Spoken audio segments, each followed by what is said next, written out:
বর্তমান ফুটবলে এক স্পেশাল ট্যালেন্ট লামাসিয়া থেকে বার্সার খুঁজে পাওয়া এক গ্যালাক্সির নাম।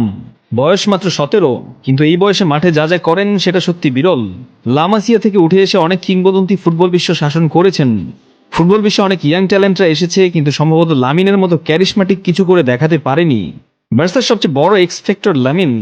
শুধু বার্সা বললে ভুল হবে, স্পেনের হয়েও ইউরো জেতাতে বড় ভূমিকা রেখেছেন Lamine.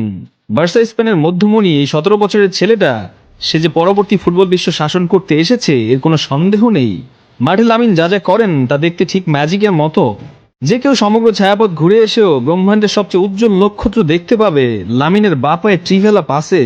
Dribbling, passing, ball control অথবা জাদুকরি অ্যাসিস্ট কি নেই এই ছেলেটার কাছে। ইয়ামাল হলো এক শিল্পী যার রং তুলি হচ্ছে বল আর ক্যানভাস, 120 গজের সবুজ গালিচা, সব মিলে যেন পাবলো পিকাসোর আঁকা কোনো এক চিত্রশিল্প। এক কথায় বলতে গেলে মাঠে লামিন ইয়ামালের উপস্থিতি যেন এক কিছু মুক্তোর মতো, যা আমাবস্যার অন্ধকার রাতেও জ্যোৎস্নার মতো আলো ছড়ায়। বার্সেলোনায় অনেক রথী মহারথীরা খেলেছেন, সবকিছু ঠিকঠাক থাকলে, নিজের প্রতিভা মিস ইউজ না হলে হয়তোবা ক্যারিয়ার শেষে নো ক্যাম্পের আকাশে লামিনের নামটা ধ্রুবতারার মতো জলজল করবে।